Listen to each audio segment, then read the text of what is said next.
Today's book of the day is Parkinson's Law by Northcote Parkinson. And I want to read a quote that this book starts with, and it says, "Work expands so as to fill the time available for its completion." And while the book itself is more about management bloat and in corporations and in governments, this quote specifically really applies to a lot of people, myself included, who, will put things off or give ourselves a long or wide amount of time to get things done. And typically it ends up taking us that long. So, if you give yourself a week to get a project done, it'll probably take you a week. And if you'd only given yourself 2 days, you probably could have done it in 2 days. And it's an interesting way of, how our brains work, in that, if we're given a certain amount of time for something, we'll allow everything to expand in order to fit that amount of time, or, inversely contract in order to get things done more quickly. So for those of you, myself included, that, sometimes we'll procrastinate on things, having this rule in mind is super important, because we can use it to our own advantage by giving ourselves shorter deadlines, and rather than saying I'll get this thing done in a week or a month, you say we'll get it done by the end of the day or by the end of the hour. And this can be applied too if you have employees or other people working with you, or family members you want to do things. You can say, can you get this done in the next hour, or get this to me by the end of the day rather than the end of the week. And in doing that, you're going to compress the time it takes to get things done, and you're going to get a lot more done in the same amount of time that you otherwise would have been able to. So, that's an important factor, or an important lesson that you can take from the book and that quote itself. And if you keep that in mind, you'll be able to reorient yourself too, because just as work expands so as to fill the time available for its completion, it can also contract to fill the time available for its completion. And for those of you that have waited until the last night, or the night before an exam to study, or the night before a paper is due to do the paper, you can typically do a lot of it the night before. And I was one of the people that would do that, and you would get it done, but it wouldn't be the highest quality work. So there's a middle ground between giving yourself weeks and months to get things done, and days and hours. And you can experiment by expanding and contracting those numbers, but it's an important thing to keep in mind, because if you just give people as long as they want to take things to get done, it will typically take them a pretty long time to get those things done, when they could have been done much quicker. And another insight that we can take from this book is on page 35, when the author starts talking about job applications. And if you are looking for a customer, a client for your business, or looking to hire someone for your business, you might want someone, for an example, as a candidate for a job, that is patient, tough, intrepid. Or another way to go about that is to actually be descriptive in what you want. And one example of this is from an ad for people to go on an archaeological dig, and it says, "Wanted, an archaeologist with high academic qualifications, willing to spend 15 years in excavating the Inca tombs at Hell's Dump on the Alligator River. Knighthood or equivalent honor guaranteed. Pension payable but never yet claimed. Salary of £2,000 per year. Apply in triplicate to the director of the Grubbenboro Institute, Sickdale, Illinois, USA."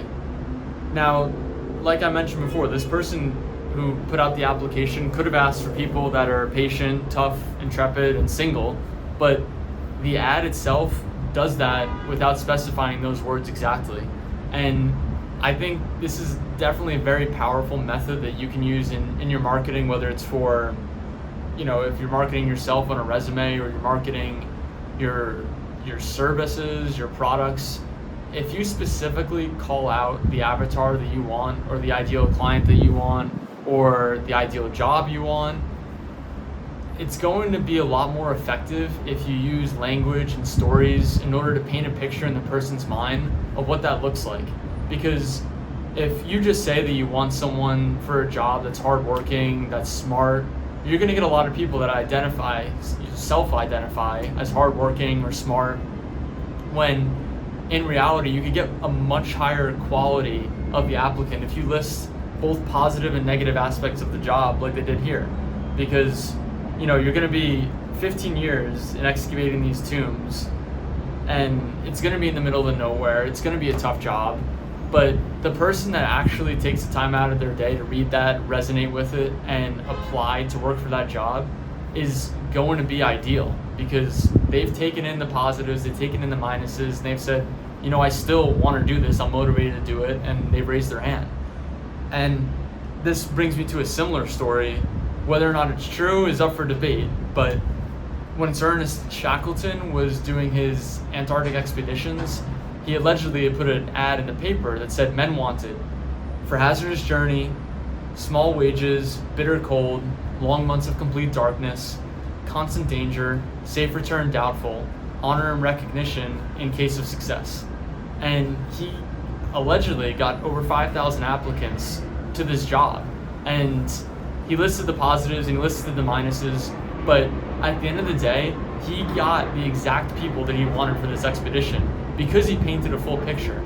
Instead of just asking for people that were brave or that were willing to get paid very little or that, wanted fame and glory at the end of it, he got people that were okay putting themselves in the position of danger because of the application that he put out.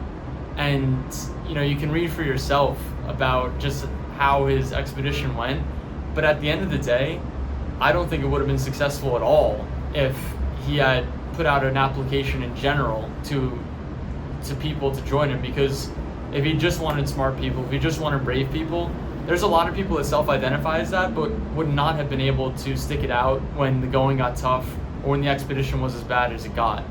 So this leads me to how this can be applied to business specifically. And if you're too general in what you're asking for, whether it's you have advertising material for a client, or you're putting a job application out because you want a job or because you want people to come work for your business, a lot of the success is going to depend on how the picture is painted in the applicant or the client's mind or the hiring officer's mind. Because if you can paint a picture that your target client or job applicant is going to resonate with, it's going to be a lot more powerful than just, for example, if you wanted to sell watches and you said, you put an ad out that said, are you interested in buying a watch? I mean, you're going to have a very wide variety of people that respond to that. And if you sell, high-end timepieces like APs and Rolexes, it's not going to be a good use of your money to not be specific, not only in the words, but in the picture that you're painting for your clients. So when advertising, I think it's important, to keep Parkinson's law in mind, because, not only does work expand so as to fill the time available for its completion, so does anything else that you do. So if you're too broad in what you're asking for, whether it's out of employees or out of friends or out of families or potential clients, you're not going to get exactly what you want or what you're looking for. So by being more specific and not just, listing out words or descriptors, if you're more descriptive in your speech by telling a story, in my mind, that's going to lead to a lot more success, in your marketing or in really all aspects of your life, because you're going to get across what you're actually thinking and what you actually want. And when someone ultimately raises their hand and resonates with the message that you're sending out, you're going to be a lot happier with the results that you get from that. So that was our first book of the day, and we'll be back with more of these in the future. Thank you.